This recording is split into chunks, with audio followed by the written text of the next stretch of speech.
como te digo, de una ayuda técnica, de una supervisión, y al menos eso se hubiera hecho que salgan a flote, ¿no? Mejoras a nivel agrícola, en la misma industria, ¿no? Cómo dejarle a los trabajadores que tengan participación, ¿no?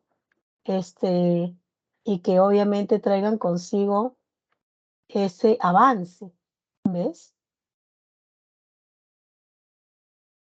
Ya,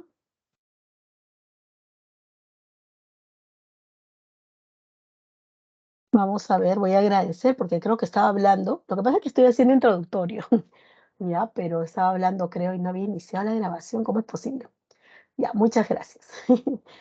Gracias. Ok, entonces, pues este es un periodo, como habíamos visto ayer, caótico, ¿no? Que favoreció obviamente a sectores que por mucho tiempo no habían sido favorecidos, pero que esos sectores tampoco respondieron en la medida que se les dio esos beneficios, ¿no? Los obreros, obviamente, los campesinos también aprovecharon de estos beneficios y no pensaron en el futuro, pues esa es la verdad también, ¿no? Y no pensaron en decir, oh, caray, me han dado esta oportunidad, entonces a ver qué puedo hacer. Haber pedido orientación, ¿no? Para mejorar, obviamente, o producir mejor, pero no, no hubo eso.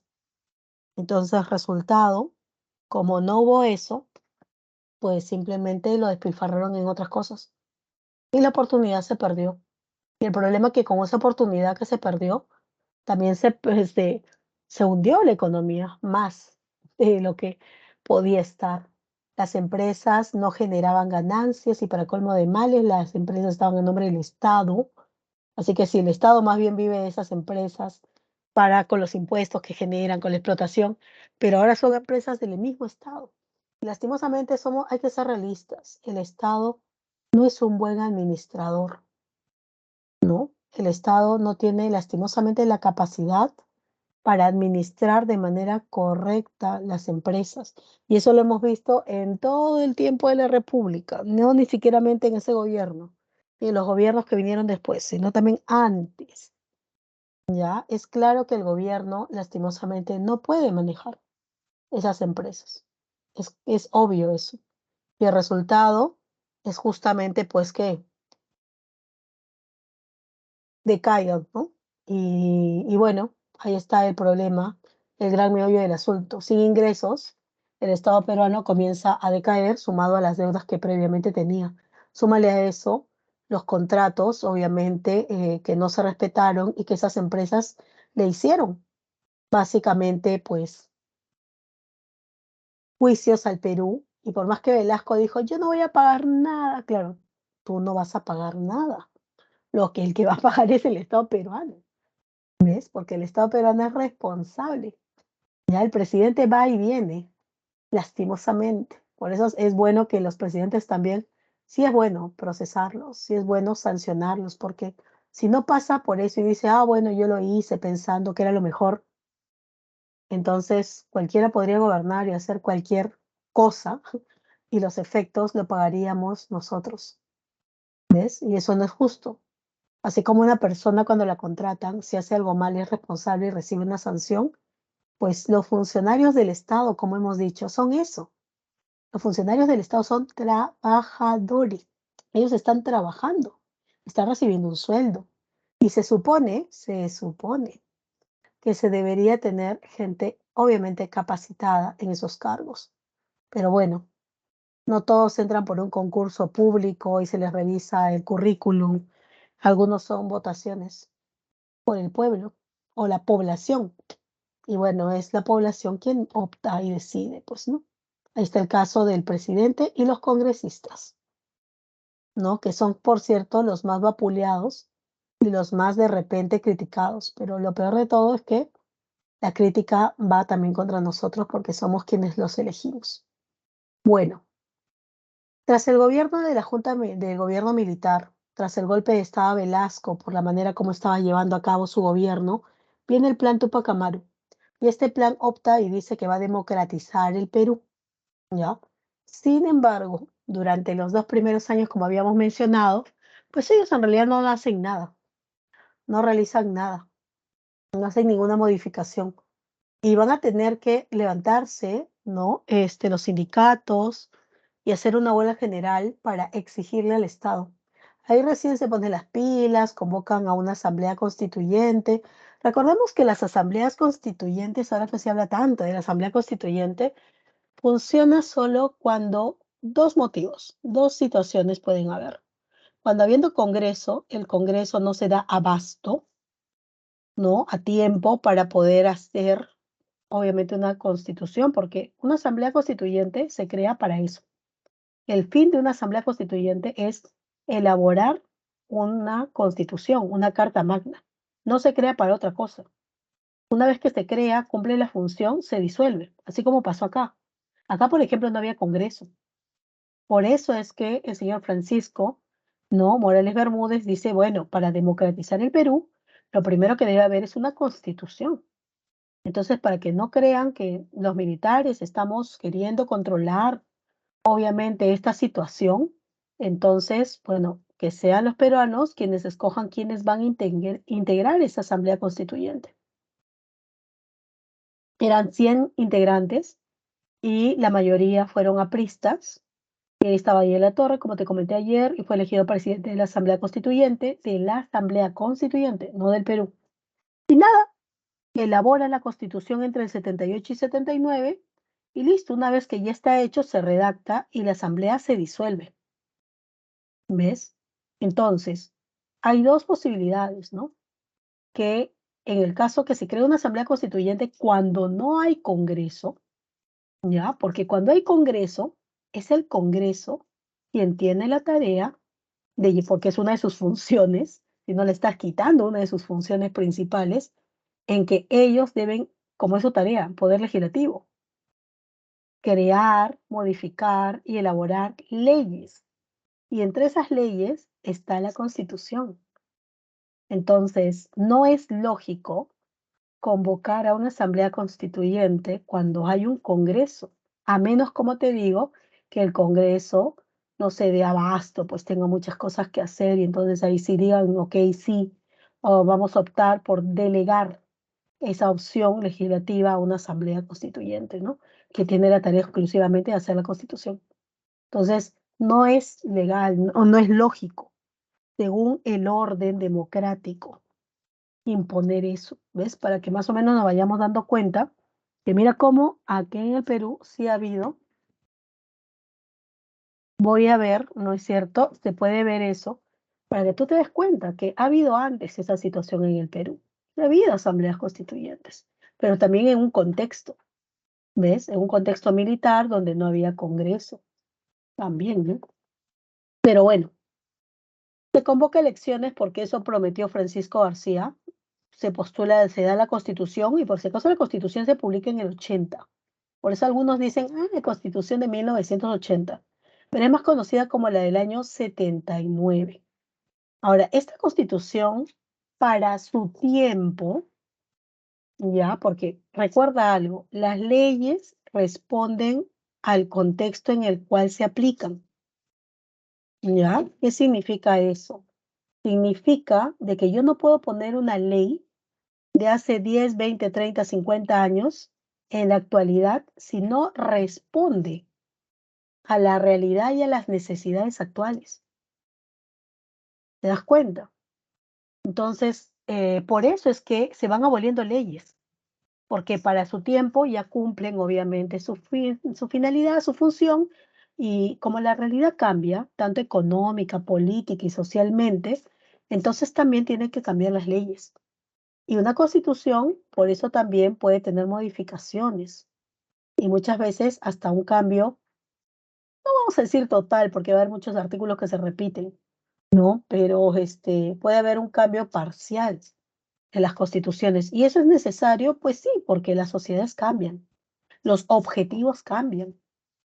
Los objetivos como sociedad, como país, políticamente, no son los mismos que del año 1930, 1910, 1950, ¿no? Se van creando otros sistemas, otros derechos que también son necesarios que sean tomados dentro de las leyes, ¿no? Entonces, la Constitución puede variar, claro que sí, y cuando no funciona, pues tienen que ser cambiadas.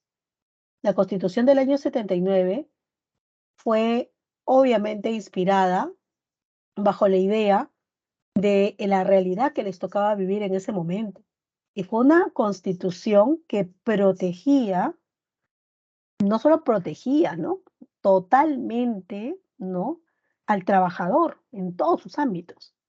¿Ves? Entonces, esta constitución prácticamente, una de sus características ya más notorias, más importantes, es la protección total y en algunos casos, algunos dicen la sobreprotección al trabajador, ¿no? Por ejemplo, una de sus medidas era que si tú trabajabas en una empresa más de 3 meses, ya para el cuarto mes, tú pasabas a ser trabajador permanente. ¿Qué significa eso de permanente? O sea, vas a entrar a planilla. Y en ese tiempo solamente había una planilla. Planilla significa, obviamente, el ser reconocido como un trabajador ya permanente en ese lugar, que tiene derechos, tiene un sueldo, tiene beneficios, tiene seguro, tiene vacaciones pagas, o sea, todo. En ese tiempo solamente había una sola planilla. Hoy en día no. Hoy en día hay diversos tipos de planilla. Planilla para trabajadores de 40 horas a la semana, para trabajadores permanentes, ¿no? Y cada una de esas planillas en la actualidad pues tiene beneficios distintos. A medida que tienes más, obviamente, horas, tu planilla se va volviendo mejor. Tienes vacaciones, ¿no? Tienes seguro, tienes CTS, pero si tienes menos horas de trabajo, obviamente tienes seguro por ahí, pero ya no tienes de repente vacaciones pagadas. ¿Ves? Eso es hoy en día. ¿Ya? Pero en el 79 no. Se buscó obviamente la protección y hasta ahí todo bien, ¿no? El problema es que a medida que pasó el tiempo, eso no era tan realista. Es decir, no iba de la mano con la economía, ¿ya? Y aquí hay que ser muy claros. Por eso es que estamos buscando obviamente el análisis, ¿no? Histórico. Yo no puedo empecinarme en querer dar ejemplo todo el derecho, ¿no es cierto?, a un grupo si choca con la realidad económica, porque eso no es realista. Ese es un idealismo, ¿no? Ejemplo, pongamos el caso. Si hoy día le decimos a todos los empresarios, todos, ¿ah? Grandes, pequeños, medianos, es obligatorio que todos sus trabajadores estén en planilla y planilla completa, así como se impuso con la Constitución del 79, todos, ¿no? Quiere decir entonces que si yo tengo un trabajador por 3 meses y pasa a un cuarto mes, automáticamente pasaría con todos los beneficios. ¿Y por qué te digo que no es realista? Porque algunas veces hay empresas, dependiendo la producción, requieren de más trabajadores por temporadas, ¿no es cierto? Por ejemplo, en una fábrica de helados, pues en los meses de invierno, de otoño, hasta de primavera, de repente tienen un número de trabajadores con los cuales pueden abastecer, ¿no? Las exigencias del mercado. Pero en verano es obvio que la gente consume más helado. Entonces, en esos meses requiere más personal, pero solo para esos meses. Entonces, algunas veces, de repente, esos meses logran ser, ¿no? El mes de noviembre, diciembre, enero. Pero de repente hay más y más consumos y el trabajador, bueno, voy a requerir tus servicios en febrero y en marzo también. Pero ya a partir de marzo, pues cambia la temporada, ya no requiero tantos trabajadores. Entonces, por eso te contrato solo por un tiempo. Tengo trabajadores permanentes y tengo trabajadores temporales. Y eso pasa en todas las empresas. Como hay, por ejemplo, fábrica de textiles, que en el tiempo de verano de repente más toallas, más short, o en el tiempo de invierno más chompas, ¿no? Y contratamos un personal adicional, pero que no podemos mantenerlo todo el año, porque no todo el año tenemos los ingresos para poder mantenerlos. Ahora, cuando uno dice que un trabajador está en planilla, por si acaso, no solamente es el sueldo. En tu sueldo que te dan, el empleador también tiene que poner ahí, por ejemplo, el seguro, tiene que poner tú, obviamente, parte de otros convenios, de escolaridad, si tienes de repente seguro de familia, beneficios. Entonces, de repente a ti te pagan 1.500 soles, pero al mes el empresario no está pagando 1.500 soles por cada trabajador. Con todas esas otras cosas adicionales, de repente por cada trabajador está pagando 2.000 soles. Esos 500 soles se están yendo en el pago de otros, obviamente, beneficios que vas a tener, pero que no te lo dan al cash. Entonces, muchos empresarios no tienen la capacidad, no es que no quieran, pero no tienen la capacidad, por ejemplo, de que si tengo 100 empleados, 50 están en planilla y de repente los otros no, los otros están temporales o con planillas temporales porque no puedo cubrirles todos los beneficios. Porque si les cubre a todos, adiós empresa. Eso pasa con las pymes, por ejemplo, los empresarios que recién están avanzando. Si tú los obligas a que tienes 17 trabajadores y todos en planilla, de repente no me va a dar el dinero para pagarles a todos en planilla. Y lo que vas a hacer es condenar que ese empresario que está creciendo, pues caiga, ¿ves? Como también es justo que el trabajador tenga sus derechos, ¿no? Obviamente. Y ahí es donde viene el problema, ¿ves? Ese es, no es tan fácil como decir, oye, ya, pues, respétale los derechos. Ok, yo obligo al empresario que lo haga. El problema es si el empresario va a poder mantenerse a flote. Y si no se da a flote, va a cerrar. Y adiós trabajos. 17 empleos, adiós. ¿Ves? Entonces, por eso a eso voy que las leyes siempre tienen que responder a la realidad. Y sí, todos queremos tener derechos que se nos garanticen los beneficios laborales, sociales, culturales. Obviamente, todos queremos eso. El problema es que eso no siempre va acorde a lo económico. Y entonces no podemos exigir, porque el papel obviamente aguanta mucho, no podemos exigir cosas y los derechos cuando en la práctica no se va a poder dar, porque eso es peor, ¿ves? Generaría un mercado mucho más tensionado, que los empresarios digan, ah, como yo no puedo seguir esas reglas, me voy. Y sin inversión el país tampoco tiene impuestos, y esos impuestos ayudan para obviamente hacer los pagos a funcionarios o hacer obras, ¿ves? Y adiós empleos. Entonces es todo un efecto, no solamente tiene que ver con el trabajador y el beneficio, es un escenario mucho más complejo. ¿Ves? Por eso en estos últimos gobiernos vamos a ver eso. Es la confrontación entre la población que quiere obviamente sus derechos, que quiere los beneficios garantizados, pero que muchas veces pues, se pueden algunas cosas, pero que no se puede darlo en forma total porque la realidad económica del Perú no avanzó de la mano con esa prosperidad en los derechos. O sea, los derechos se pueden dar y uno dice, estamos creciendo legalmente, hay reconocimientos, hay castigo, hay sanción para los que no, obviamente lo hacen. Eso está bien. Pero cuando se refiere al ámbito que toca lo económico, también debemos de luchar para garantizar que ese avance económico se dé.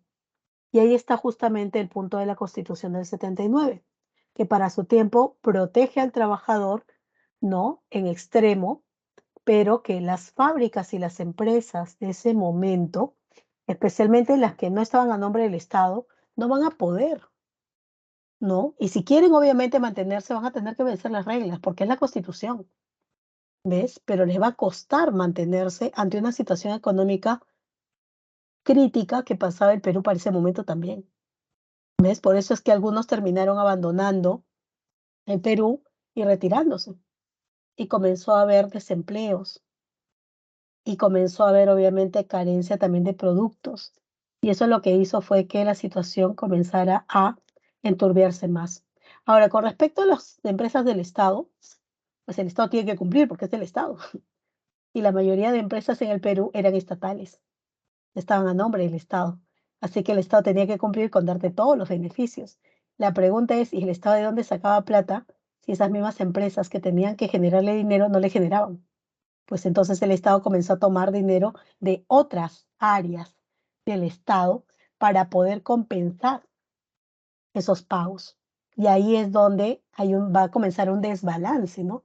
Si no me generan ganancias estas empresas y más bien me están generando gastos y estoy tomando plata de otras partes que tampoco están creciendo como quiero, pues en algún momento va a haber un colapso, ¿ya? Entonces ahí es donde va a chocar la realidad jurídica con la realidad económica. Y por eso es que en algún momento esa constitución que amparaba totalmente y exigía, pues como no respondía a lo económico, va a ser cambiada. Eso ya lo vamos a ver la próxima semana porque toca con Fujimori, con la Constitución del 93, que también en los últimos años, no te voy a decir en los últimos días, durante los últimos 20 años todo el mundo habla de esa Constitución, que es nuestra Constitución finalmente, actualmente. Hay que sacarla, ¿no? Que no nos representa. Pero la pregunta es, ok, no es lo que deseamos, pero responde a la realidad que nosotros vivimos.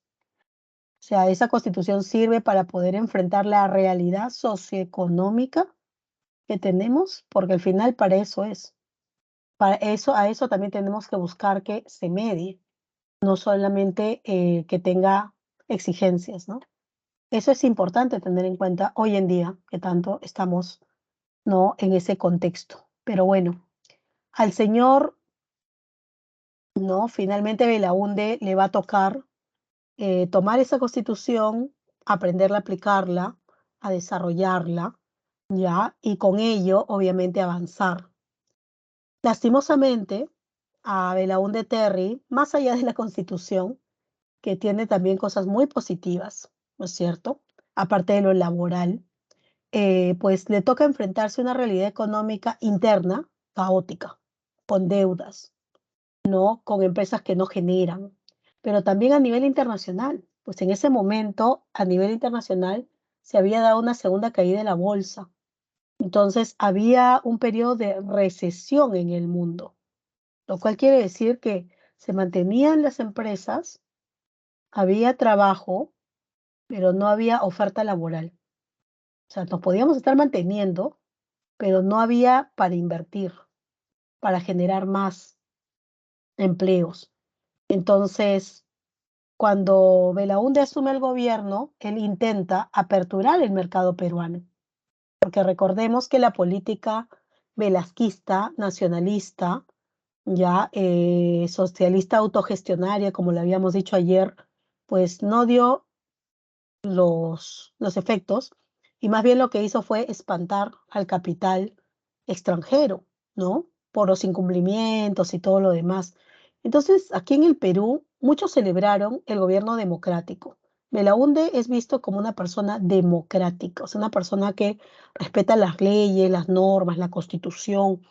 En eso no hay duda con Belaúnde, ¿no? Y de hecho, aunque en su primer gobierno hubo, por si acaso, actos de corrupción, ningún acto de corrupción que hubo durante su gobierno tocó al presidente. Es decir, por ejemplo, por ahí hubo problemas con los ministros en algunas contrataciones, pero ninguno de esos actos de corrupción en algún espacio extremo se tomó el nombre de Belaúnde diciendo, sí, él sabía, sí, él recibió. Nunca, ni en su primer ni en su segundo gobierno. O sea, no vamos a decir que en el gobierno de Belaúnde no hubo corrupción, claro que hubo, pero en las investigaciones, averiguaciones y todo lo demás, nunca en realidad fue tocado la investidura y el nombre de Belaúnde, ¿no? Además que Belaúnde tras su primer y su segundo gobierno, en realidad siguió viviendo en la casa donde siempre vivía y no hizo más gala de tener más o menos. Además que él venía de una familia relativamente pudiente, arquitecto, entró a la presidencia ya con una edad un tanto elevada, así que en realidad él tenía su propio peculio, ¿no? Por eso también es que se le considera que es un presidente que no habría entrado, obviamente, a estos procesos de corrupción, ¿ya? Bueno, vamos a ver rápidamente, estas elecciones fueron reñidas, ¿ya? Aunque parezca, obviamente, uno va a decir, oye, pero ¿quién va a querer en ese momento gobernar el Perú ante la crisis, el caos, ¿no? Que había en ese momento, pero siempre hay. Ya siempre hay personas que quieren, obviamente, estar en el poder. Y claro, Fernando de la Hunde se había reservado ya para poder postular acá con su Partido de Acción Popular, por si acaso. Y también el APRA participó de las elecciones. Su candidato va a ser Armando Villanueva del Campo, ya conocido también militante aprista. Y el Partido Popular Cristiano, el PPC, con su fundador, Luis Bedoya Reyes, llamado también el Tucán, que también postula. Hugo Blanco, que en los últimos días también ha sido nombrado. Hugo Blanco es un guerrillero, que en el primer gobierno de obviamente, Belaúnde Terry, pues inició levantamientos en la parte del Cusco, en la selva, ¿no? En la ceja de selva. Así que él también postuló a la presidencia, porque total es democracia y cualquiera puede postular, ¿ya? Pero sí había tenido su pasado guerrillero, ¿no? En donde se levantó contra el Estado y todo lo demás. Su Partido Revolucionario de los Trabajadores. También participó Horacio Ceballos con la Unión de Izquierda Revolucionaria, Leónidas Rodríguez Figueroa con la Unidad Izquierdista. Mira cómo los partidos de izquierda aquí van a proliferar, ¿ah? Ya, Hugo Blanco también era izquierdista, Horacio Ceballos también, Leónidas Rodríguez, no, Carlos Malpica de Unidad Democrática Popular, Roger Cáceres del Frenatraca, ya, partido que significa Frente Nacional de Trabajadores y Campesinos, que también tenía obviamente su opción izquierdista, y Genaro de Ledesma, ya, de la FOSEP. La FOSEP es el Frente Obrero Campesino Estudiantil y Popular, que también, obviamente, tiene, pues es un partido socialista, ¿no? Mira cómo en este año proliferaron los partidos socialistas. Carlos Carrillo, también bueno, aquí la Unión Nacional Obrerista se hizo presente, ya con Carlos Carrillo Smith, Javier Tantalián, de la organización política Revolución Perú, Gustavo Mome Llona, de Acción Política Socialista, Alejandro Tudela, del Movimiento Democrático Peruano, Waldo Fernández, del Movimiento Popular de Acción e Integración Social, y Luciano Castillo Coloma, que era profesor pues universitario, abogado, ¿no? Y fundador también del partido, ¿no? Del Partido Socialista del Perú. Ya, de hecho, él postuló con el Partido Socialista del Perú. Imagínate. O sea, mira, hay 15 partidos, de los cuales los que en teoría son de derecha, por decirlo así, ya es el Partido de Acción Popular y el Partido Popular Cristiano. Ya, el partido aprista también en ese momento era de tendencia derechista. ¿Por qué te digo en ese momento? Porque el APRA tiene dos facciones. O sea, en el año 80 el APRA presentó dos grupos fuertes. Un grupo que era aprista de derecha y otro que eran aprista de izquierda.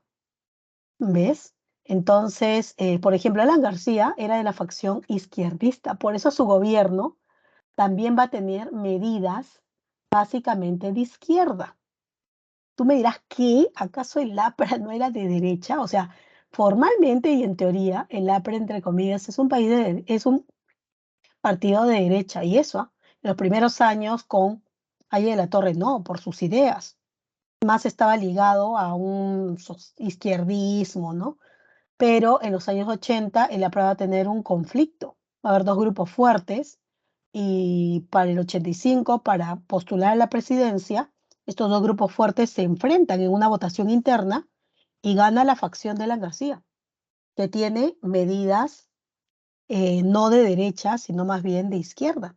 Por eso se dice que el primer gobierno de Alan García es izquierdista, no totalmente ni al extremo, porque hay izquierdismos, así como hay derecha, no es cierto, moderada, ya hay derecha extrema, igualito hay con los izquierdistas, ¿no? Hay de izquierdas relativos, moderados, los que algunos días se llaman caviares, no es cierto, hoy en día, y los que obviamente son de izquierda recalcitrante, ¿no? O sea, extrema. ¿Ves? En los dos lados hay de todos los tipos. Pero bueno, eso lo hablaremos también hoy día, ¿no? Porque el gobierno de Alan se tiende a izquierda y más bien sería un gobierno izquierdista más que de derecha. ¿Ya? Bueno, nada, Belaúnde logra vencer a estos 14 partidos políticos, logra el 45% del voto, ¿ya? Para este tiempo, el que queda segundo es el APRA con un 27%, Y luego Bedoya Reyes, que queda con 9. Y los demás partidos, que son partidos de izquierda, que han tenido obviamente posibilidad de postular y todo, hay que ser muy claros, ¿no? Cada vez que la izquierda postula, en realidad nunca han tenido cercanía con el pueblo, lo cual es irónico, ¿no? Porque obviamente tienen medidas, obviamente planes, proyectos a favor del pueblo, pero el pueblo o los votantes nunca han acompañado con el voto a estos partidos. Entonces son partidos que han quedado en votaciones, por ejemplo, como Hugo Blanco, que sacó un 3%, Horacio Ceballos un 3%, Leonidas Rodríguez un 2%, Carlos Malpico un 2%, ¿no? Roger Cáceres un 1%, y así, ¿no? Todos estos partidos que en su mayoría son de tendencia socialista izquierdista, o de 0,43, 0,28. Entonces, constitucionalmente nunca lograron tomar el poder por votación, ¿no? Propiamente dicha por cuestión electoral, ¿ya? Entonces, en estas elecciones también hay que marcar algo. Y cuando se estaba llevando a cabo estas elecciones, pues se produce el atentado, porque es un atentado, ¿no? En el pueblo de Chuschi, el pueblo más pobre del Perú, se presenta públicamente el movimiento terrorista, que aunque ellos se autoproclaman partido político, obviamente dista mucho de ser un partido político, el movimiento terrorista Sendero Luminoso, liderado, ¿no?, por Abimael Guzmán Reynoso, conocido para sus integrantes como el camarada, ¿no?, Gonzalo, ¿ya? Porque recordemos que en este tipo de grupos, pues no se utilizan los nombres justamente para que no sean identificados, y eso es justamente un punto, ¿no?, para determinar que no puede ser un partido político. En un partido político tú te presentas con tu nombre tal cual, porque debe ser constitucional, y si te postulas y si dices algo y haces algo, tú asumes las responsabilidades y no tiras la piedra y luego dices, ah, yo no fui, ¿no? O me pongo un sobrenombre, ¿no es cierto?, para que nadie me ubique. Eso no es constitucional, ¿no? Entonces, por ese es uno de los tantos puntos por los cuales esto no podría ser un partido político, aunque ellos se proclamaban un partido político con visión para tomar el poder, ¿ya? Pero que esta vez iban a utilizar las armas para poder lograrlo. Hasta ese momento, como has podido notar, los partidos socialistas no han logrado llegar al poder de manera constitucional. Este movimiento Sendero Luminoso señala que ya era necesario llegar al poder, que los gobiernos en el Perú de clase media o aristocráticos nunca habían visto al pueblo, al campesino, al indígena, que había obviamente un grado de explotación, abuso, analfabetismo, ¿no es cierto? Y pobredumbre en la sierra. Y por eso es que optan por Chuschi, porque es la provincia más pobre del Perú en ese momento. Ayacucho es el departamento más pobre en ese tiempo. Entonces, con esto ellos hacen una declaración prácticamente, diciendo que existen y que de aquí para adelante ellos van a tomar el poder y claro, no se van a presentar públicamente y decir yo soy, yo estoy liderando, sino que van a utilizar actos que van en contra de los derechos humanos, actos obviamente de lesa humanidad, en donde voy a tomar prisioneros, voy a pedir cupo de guerra, voy a entrar a las poblaciones campesinas y obligar a las poblaciones que hagan pintas, o obligar que me den parte de su producción, ¿no? Para poder mantener su causa, a mover, obviamente, y movilizar a los terroristas.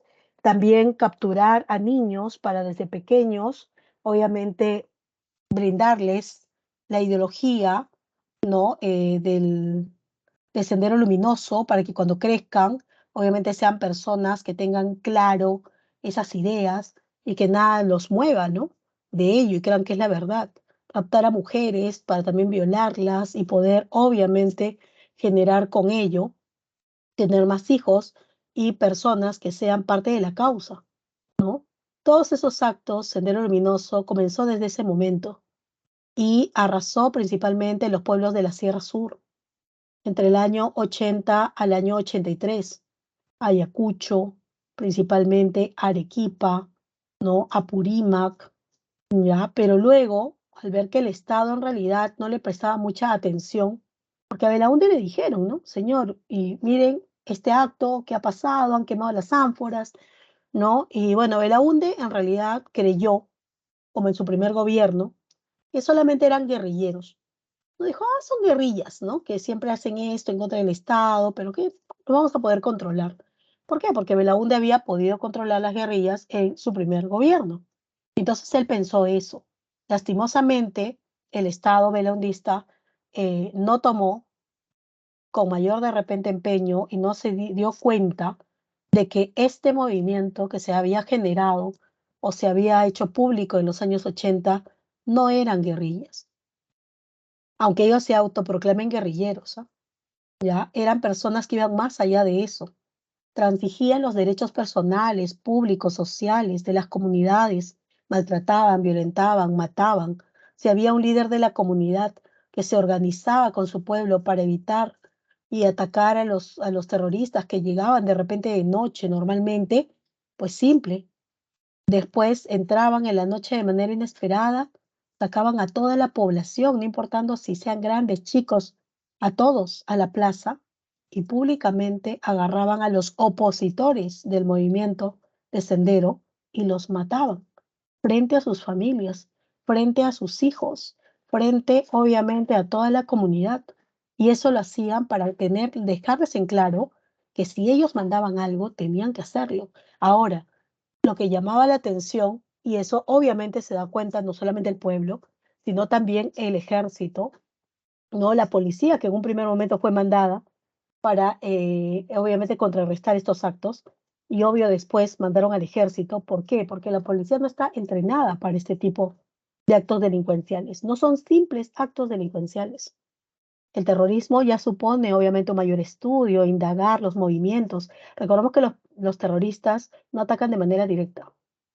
Por eso se dice que también tienen acciones, obviamente, cobardes, ¿no? Porque no es que se plantan frente como un batallón en una batalla, una guerra común y a ver frente a frente. No, no hacen eso. Atacan de manera inesperada, utilizan la táctica de guerra de guerrillas. Yo te ataco y tú no sabes de dónde te ataco. Pongo un coche bomba, destruyo, mato a personas, porque entre más crisis genere, más para ellos se fragmenta el Estado. Y si el Estado se fragmenta, entonces ellos pueden lograr tomar el poder. Eso era el objetivo. Entonces, por eso eso era lo llamativo de ellos.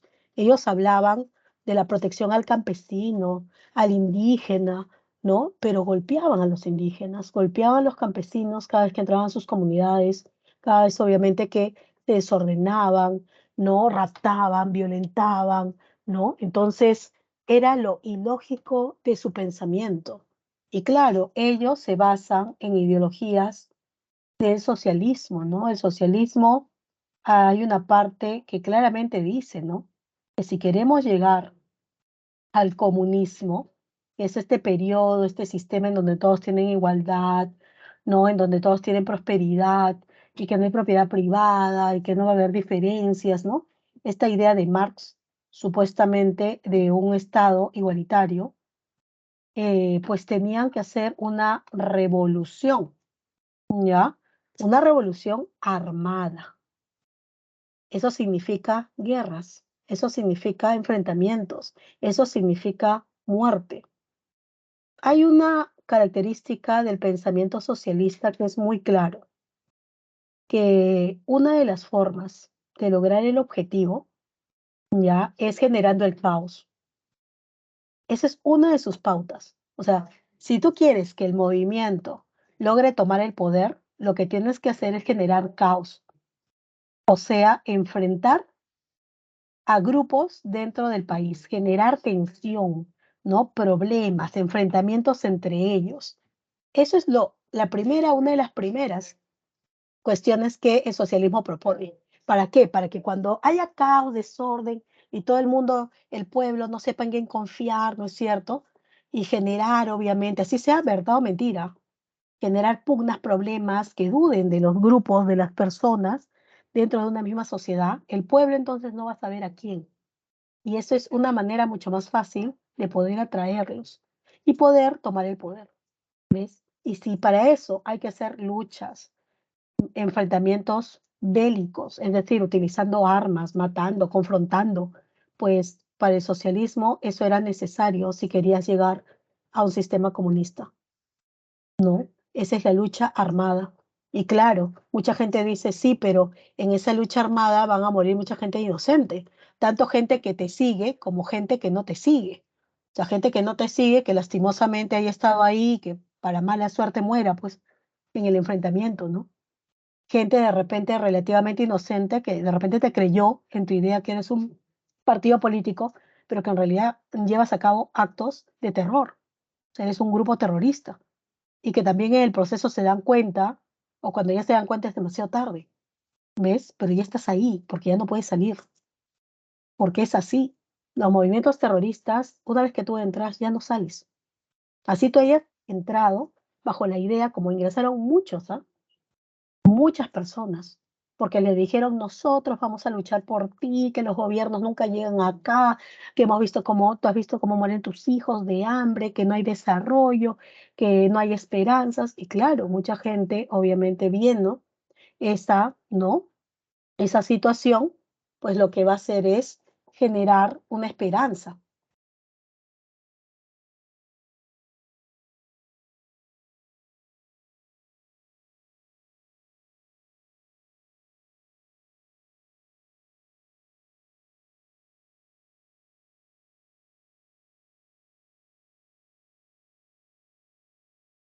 Entonces, ¿no? Entonces, es todo eso, chicos. O sea, eso es una doctrina que obviamente el movimiento terrorista Sendero Luminoso, que tiene como base en el pensamiento socialista, comunista, maoísta, ¿no? Son seguidores de Mao, de las políticas de Mao. Ahora, yo no sé en qué tema estarán ustedes en Historia Universal, pero si ustedes ven lo que Mao Zedong hizo una vez que tomó el poder, o sea, no ni siquiera cuando tomó el poder, sino una vez que tomó el poder, los cambios que hizo, ¿no? La revolución cultural, la matanza a docentes que no querían, obviamente, adaptarse a los cambios y matarlos de frente, frente a sus alumnos, solo porque no se, obviamente, cuadraban al pensamiento del gobierno, ¿no? La matanza de estudiantes en la Plaza Roja, ¿no? Este, todos esos son delitos de lesa humanidad y son mecanismos, obviamente, en China, claro, pues con Mao Zedong, ¿ves? Entonces, y hasta ahora en China tú no tienes libertades políticas, tú no puedes hablar mal del gobierno, así seas extranjero, peor todavía, no puedes tomar fotos en algunas zonas que para ellos, en donde han ocurrido hechos que históricamente ellos niegan, ¿ves? Entonces, esos mecanismos van a ser utilizados también, muchos de ellos por Sendero Luminoso, por el MRTA. ¿Por qué? Porque hay que decirlo, ¿no? Abimael Guzmán es una persona que se capacitó en China, influenciado por su suegro, que era de marcada tendencia, su esposa, su primera esposa, obviamente, para la década de 60, 70, formaron este proyecto y China lo que hacía era promover una especie de programas formativos en donde traía personas ligadas a los partidos comunistas en diversos países, especialmente de Latinoamérica, ¿no? Los llevaba a China, les pagaba todo, los capacitaba a nivel ideológico, del pensamiento, mecanismos, y luego retornaban a su país con el objetivo que en su país generen justamente estos movimientos para que logren tomar el control y el poder. O sea, obvio, este es un proyecto grande que la URSS intentó hacer, pero que claro, la URSS no lo pudo lograr, pero que Mao sí obviamente buscaba la idea de extender el sistema comunista y para eso capacitaba a diversos personajes líderes de estas tendencias en diversos países. Y claro, Latinoamérica es uno de los focos principales, pues, ¿no? ¿Por qué? Porque obviamente hay mayor pobreza, hay mayor analfabetismo, ignorancia, y la gente normalmente, claro, por lo que vive, por lo que padece, es más factible de caer en este tipo de pensamientos, ¿ves? Nadie quita que hayan personas que hayan leído y que opten por ese pensamiento, que es muy válido. Pero lo triste es que hayan personas que no sepan ni siquiera muy bien ni leer, ni escribir, ni interpretar, y que solamente se les haya dicho eso como única opción. de solución a los problemas que puedan tener, ¿no? Entonces, eso ayudó a que haya mucha gente que se una al movimiento terrorista de Sendero, como también hubo mucha gente que se opuso, pero también pagaron por eso. Lo que llamaba la atención tanto a los pobladores como al ejército, ya cuando entró, porque se dieron cuenta que esto ya no era un ataque, era ir y atacar directamente al terrorista porque tú no sabías quién era terrorista. Eso también es otra cosa que hay que entender. El terrorista no se ponía una banda diciendo yo soy terrorista. No, ¿ves? Y tampoco se vestía de una manera especial, como si de repente los militares tienen obviamente una vestimenta, igual que los policías, para diferenciarse. No, no había eso. Los terroristas se vestían como cualquier otro campesino más, ¿ves? Pero la gente de las comunidades sí sabían, al menos, quienes no pertenecían a la comunidad. Saben quienes no pertenecen a la zona. Y entonces pueden dudar de repente que pueden ser de otros pueblos o quizás terroristas, ¿no? Los terroristas venían así, venían de noche con ropa de civiles y entraban a las poblaciones y obligaban a las poblaciones. Y si tenían que castigar a alguien porque no acataban, también en la misma reunión que hacían dentro de la plaza, pues los castigaban, ¿no? Por ejemplo, había un castigo que era muy severo, que era de la traición. Por eso te decía yo que entrar a un movimiento terrorista, pues es como la mafia, ¿no? Tú entras, así sea por necesidad, por intereses, por equivocación, pero si después en el camino te das cuenta que no era así, lo siento, tú no puedes salir de eso. Y si sales, sales como dice, con los pies por delante, ¿no? O sea, te matan. Por ejemplo, uno de los castigos más severos que se daban, ¿no? Primero en la sierra y luego también en las ciudades, los de Sendero Luminoso y el MRTA, eran los traidores. ¿Y cómo tú te das cuenta que era un traidor? Bueno, la muerte para un traidor era tirarle una piedra en el cráneo, o sea, destrozarle el cráneo. Y ellos ponían, ¿no? Por traidor. ¿Ves? Entonces, llama mucho la atención del ejército de que en un pueblo, ejemplo, si había líderes que querían oponerse a los terroristas y se reunían con la comunidad diciendo, mira, vamos a hacer esto, vamos a hacer aquello. Luego el Estado también entró ahí, ¿no? El Estado ayudó a muchas comunidades, los formó a nivel, por ejemplo, militar, les dio algunas armas para que puedan defenderse, porque la realidad es que como Sendero no dejaba obviamente pistas, no vivía en un lugar, en un único lugar, ¿no es cierto? Y se movilizaba continuamente y tú no sabías su forma de ataque, ya, bueno, la forma, pero no sabías cuándo exactamente. La verdad es que no iban a haber muchos militares para estar en todos los pueblos y para obviamente atacar en el momento que llegue Sendero. Entonces, lo único factible era preparar al pueblo, a un grupo de varones del pueblo, darles armamento para que ellos puedan, obviamente, defender a su comunidad y hasta poner una campana, ¿no? Cuando sabían que Sendero estaba llegando, alguien tocaba la campana y entonces las demás, el resto de la población, esconderse porque tenían un lugar dentro de su casa o dentro del pueblo donde se escondían y los varones o las personas destacadas para enfrentarse a Sendero, pues tomaban sus armas y se enfrentaban. Así que las comunidades campesinas, también con la ayuda del ejército, con la preparación, obviamente, del Estado que les brindaban, porque era imposible estar en el momento del ataque. ¿Ves? Podían de repente llegar en medio cuando se le avisaba al ejército, hay un ataque a tal, tal, entonces trataban de ir, ¿no? Que muchas veces llegaban al final, porque bueno, hasta trasladarse a ese lugar, además Sendero tampoco hacía pues muy extensa y se sabía movilizar por la sierra y simplemente no se lograba. Y lo peor de todo es que si tú lograbas llegar a un grupo, tú no sabías, porque ellos decían, no, yo soy campesino, no, yo soy de esta comunidad, ¿no? Entonces, habían pobladores que también tapaban, uno, porque también eran senderistas. Eso también había dentro de los pueblos, había gente infiltrada. ¿Y cómo se puede deducir eso?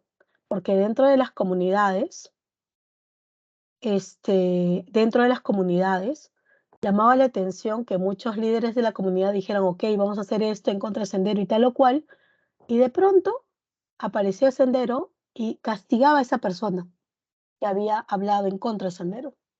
Entonces mucha gente de la comunidad decía, pero si solamente estábamos nosotros, ¿cómo Sendero se enteró? O sea, ¿cómo le pasa la voz?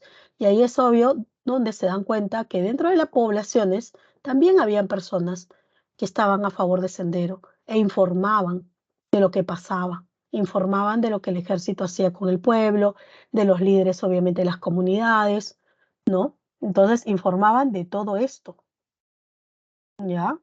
Uy, espérame un ratito. Ya. Y César, claro, también, obviamente, el ejército también cometió obviamente abuso de poder. Algunos en los casos por la situación y el contexto y en otros porque hubieron militares, militares, porque tampoco hay que generalizar, ¿eh? ¿Ya? No hay que generalizar que todo el ejército, no. Había militares que cumplían su labor. Ahora, que esto era tierra de nadie, pues era tierra de nadie porque nadie sabía exactamente qué era el terrorismo, era la primera vez, las formas, ¿no? Era difícil saber quién era, ¿no? Detectarlos. Y en ese contexto, obviamente, era difícil también sancionarlos, ¿no? ¿Por qué? Porque el Poder Judicial se moría de miedo de sancionar a un terrorista. Tú capturabas un terrorista, lo mandabas por el proceso legal, ¿ah? Lo capturas, lo llevas, lo detienes, le hacen un juicio y tú, si eras juez, lo sancionabas a cárcel y el juez aparecía muerto al día siguiente. Esa era la realidad, ¿ves? Entonces, nadie quería sancionar y los dejaban libres por su vida. El fiscal también amenazado. ¿Te das cuenta? Entonces era tierra de nadie. Y entonces imagínate hacer la captura y nuevamente este señor sale libre y vuelve a dar sus movimientos. Ni siquiera es un movimiento, sino que comienza a llevar a cabo actos delictivos, raptos, secuestros, violaciones también. Entonces era pues una rueda, ¿no? Algunos decían, oye, ¿para qué capturas si nuevamente va a salir? Y va a generar más y más, ¿no? Entonces, el ejército obviamente también cometió sus excesos, ¿no? Ahí hubieron militares que abusaron de su poder y violentaron a la población, claro. ¿Por qué? Porque algunos señalaban porque decían, oye, dentro de la comunidad hay gente infiltrada. Entonces le decían, ¿no? Tú eres, ¿no? Tú eres, ¿no? No, yo no soy, yo no soy.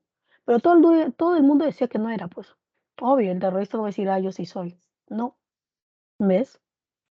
Entonces ahí es donde, a falta de mecanismos, porque en verdad aquí no había, pues muchas veces llevaban a personas que creían que eran terroristas y entonces utilizaban la violencia, ¿no? Los golpeaban, les decían, tienes que decirme la verdad, ¿no? Ta, ta, ta. Y en un extremo de abuso de poder, pues los eliminaban, ¿no?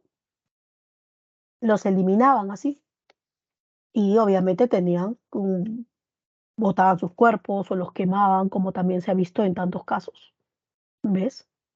Entonces fue una guerra terrible y en medio de eso estaba toda la población civil que claro, lo que veía era las matanzas, los cochebombas, veía los raptos, los secuestros y sumado a eso la economía decadente, la inflación, la falta de recursos y el Estado que no sabía exactamente qué hacer y qué no hacer. Es un periodo caótico, es un periodo en el cual, como pasa lastimosamente, nadie sabe exactamente qué hacer porque algunas veces hacer lo correcto no funciona y hacer lo incorrecto pues también está mal porque es inconstitucional, ¿ves? Entonces son medidas que muchos funcionarios, gobernantes tuvieron que tomar y obviamente nadie quisiera estar en su pellejo, ¿no?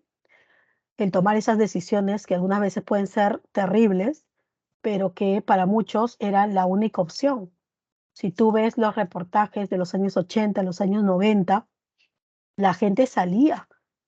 Especialmente después del atentado de Tarata en los 90, hay un señor que lo dice a la cámara, ¿no? Insulta, obviamente, a los terroristas y dice prácticamente como pensaba mucha gente, porque esa es la verdad, que la única manera de parar el terrorismo es que mueran.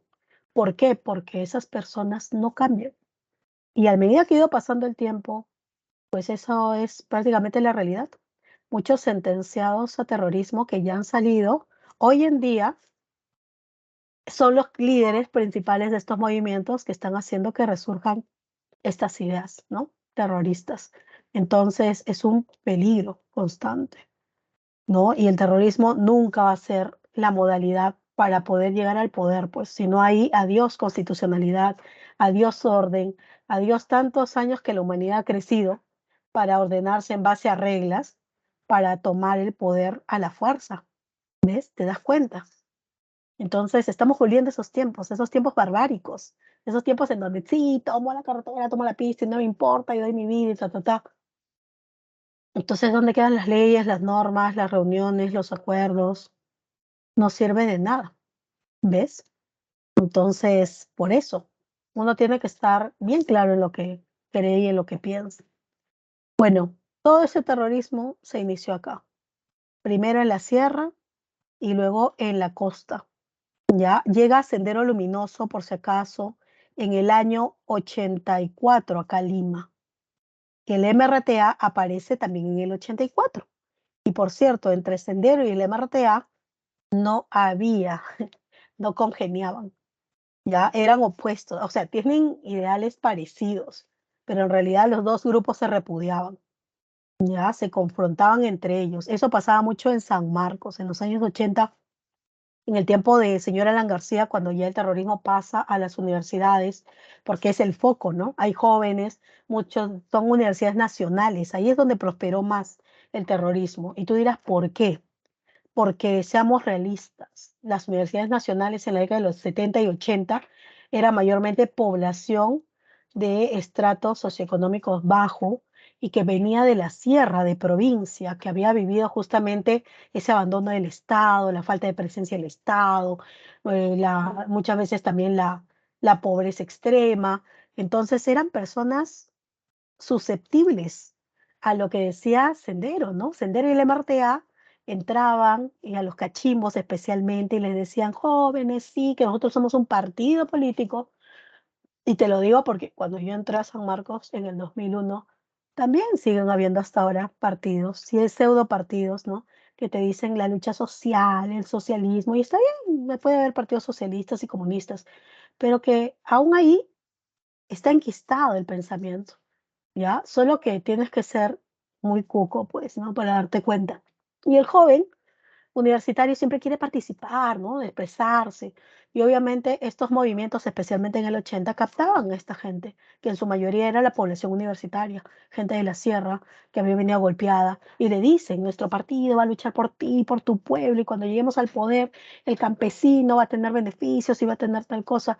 Y entonces ellos ven, oye, si ese es un partido, yo también quiero participar e ingresan a ello, ¿ves? Solo que en el proceso tenemos que hacer esto en la noche, tenemos que poner coche bombas, tenemos que hacer afiches, tenemos que pintar, tenemos que hacer, y hay algunos que se mantienen en esa lucha, ¿no? Con el terrorismo y hay otros que dicen, yo no pensé que era así, pero ya no puedes volver atrás, ¿ves?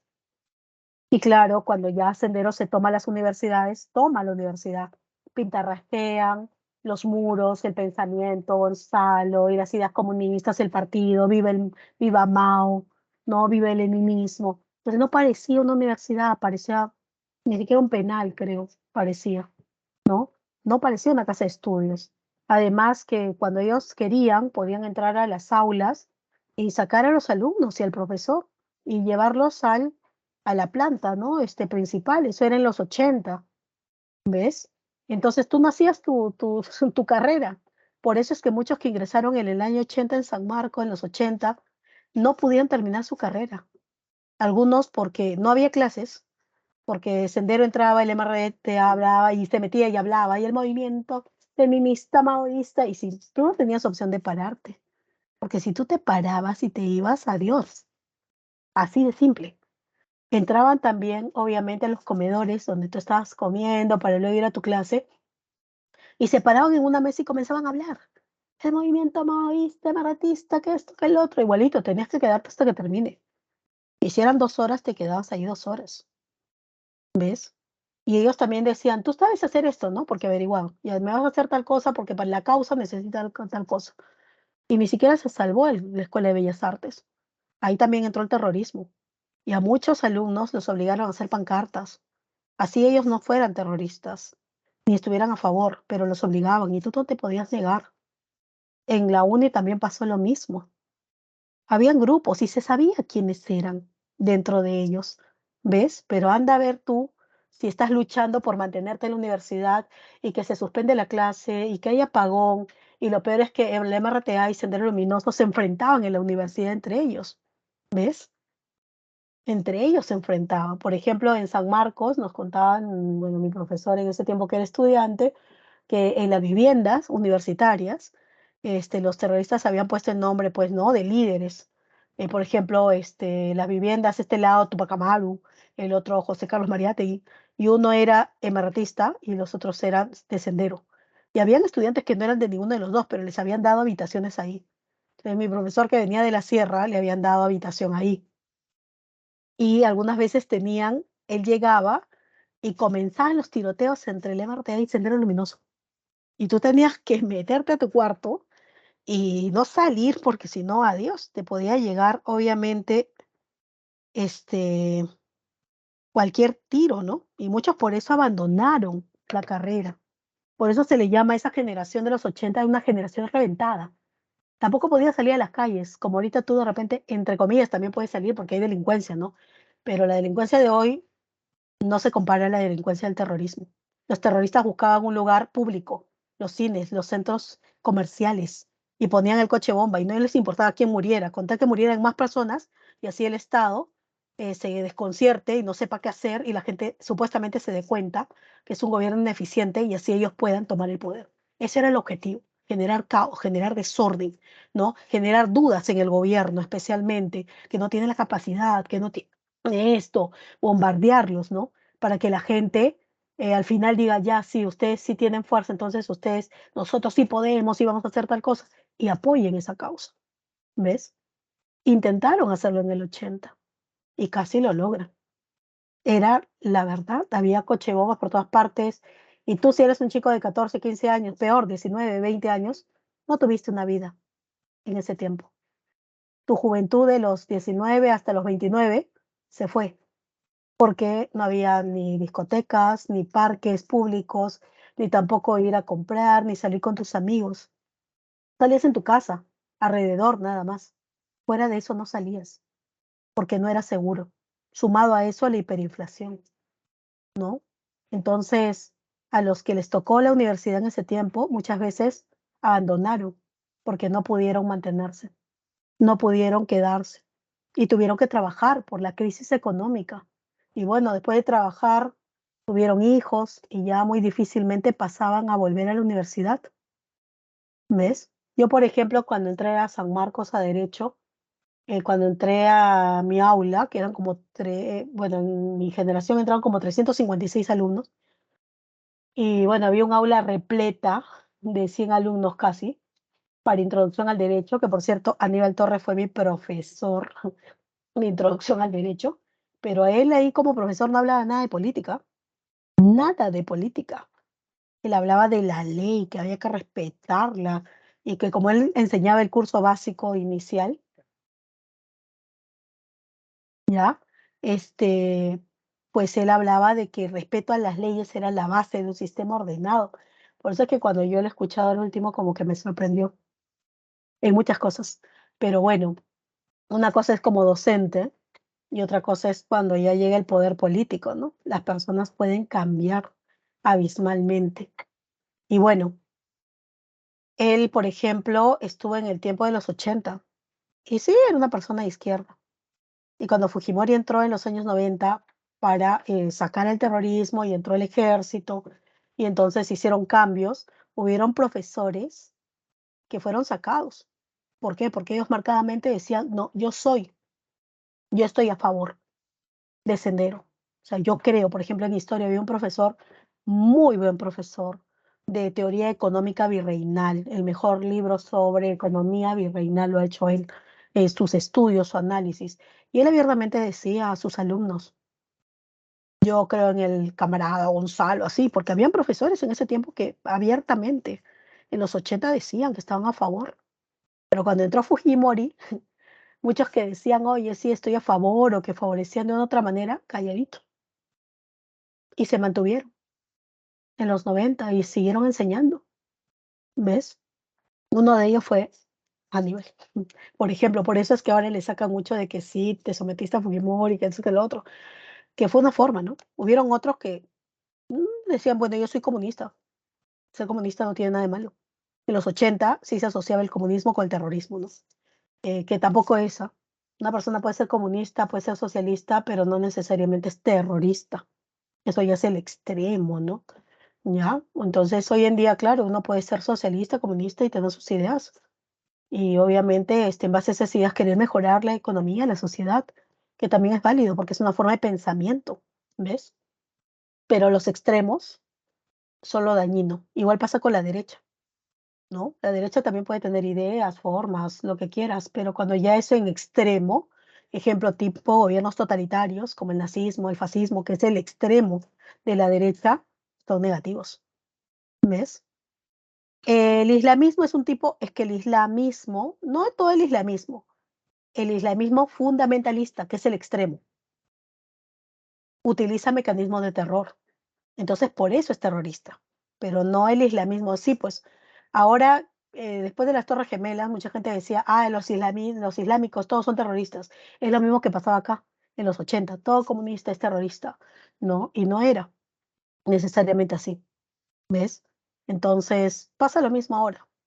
Ahora la gente, claro, tiene que entender que no todo islámico significa que sea terrorista, porque no todo islámico es fundamentalista. ¿No? Los fundamentalistas sí son aquellos que toman medidas represivas, abusivas a la fuerza, ¿no? Entonces hay que tener en cuenta eso. Como todo nazi es alemán, pues no necesariamente. El nazismo también se aplicó en otros países de Europa.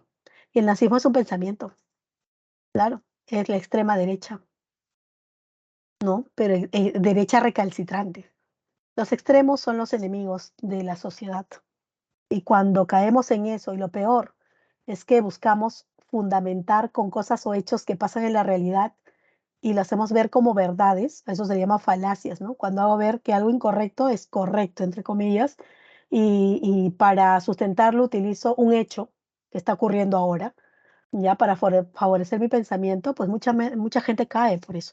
Y dice, tienes razón, sí, y te acompaño y te sigo, ¿no? Entonces, es falta de conocimiento, falta de lectura. Y eso es en lo que estamos cayendo últimamente, pues. Por eso es que nos volvemos caóticos, ¿no? Bueno, Belaúnde vivió eso, Alan García, te he contado ya todo el proceso del terrorismo de los 80, lo caótico, ahora faltaría ver un poquito de lo político y lo económico de los 80. En el gobierno, bueno, de Belaúnde, se devolvió los medios de comunicación, él sí devuelve los medios, lo que había prometido Francisco Morales que no hizo. También tipificó el delito de corrupción por los actos que se habían visto en los últimos años, porque antes no era un delito por sí mismo, ¿ya? Así que lo tipificó, de ahora en adelante es un delito. Aparecen los movimientos terroristas, como habíamos dicho, Sendero Luminoso y el MRTA, y se forman, pues, ¿no? Las comisiones lideradas por Mario Vargas Llosa. ¿Por qué? Porque en el tiempo de Belaúnde también hubo matanzas. Ya, no solamente terroristas, sino por parte del ejército, ¿ya? Pero llamó la atención esta matanza hacia lo que vendría a ser, pues, ¿no? Estos 8 periodistas limeños que decidieron ir a la sierra. Nadie iba a la sierra, por si acaso no había viajes de promoción, no había, nadie viajaba a la sierra, a menos que tuvieras que hacerlo. ¿Por qué motivo? Porque en las carreteras los terroristas paraban y te robaban, te raptaban y hasta violaban, ¿ves? Entonces era peligrosísimo. Adiós los viajes de promoción, tampoco ibas de promoción, ¿ah? Ni pensar, si tu promoción era en los 80, 81, 82, tampoco fuiste de promoción. Sé feliz yendo a Huampaní, a Chosica, tal vez, ¿no? Y te digo tal vez porque también había problemas en las carreteras, había peligro, ¿no? De salir, ¿no? Entonces, listo, viajes, eso no había. Entonces, mira, hubo una generación mutilada en sus libertades, ¿no? Comenzó el 80 teniendo 19 años y inició el 90 teniendo ya 29 y de repente ya estaba casado, ya estaba con hijos, ¿ves? Yo te decía que cuando entré a la universidad en el 2000 tuve compañeros que ya tenían 50 años. No, tú tenías 17 y ellos tenían 50 años. Y tú decías: "¿Por qué?", ¿no? Se te hacía extraño, a mí se me hizo extraño. Y ellos nos comentaron que ellos habían sido estudiantes en los años 80 y que ellos nos contaron cómo había sido la vida acá, o sea, en San Marcos, que había sido terrible y que ellos tuvieron que dejar la carrera.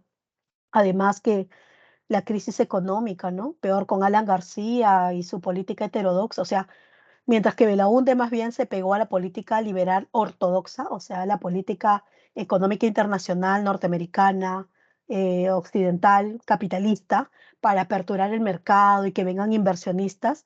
Alan García hizo todo lo contrario. García dijo, no, nosotros no podemos estar, obviamente, basados y limitados por los intereses extranjeros. Por eso te digo que la tendencia aprista en el tiempo de Alan García no era de derecha, era de izquierda, ¿ves? Y la mentalidad de Alan García era de un chico, pues joven, 36 años, para ser presidente, el más joven del siglo XX, que tenía ideas de que el capitalismo había originado, no estaba en contra del capitalismo en sí, pero creía que muchas medidas capitalistas lo que hacían era limitar a gobiernos, ¿ves?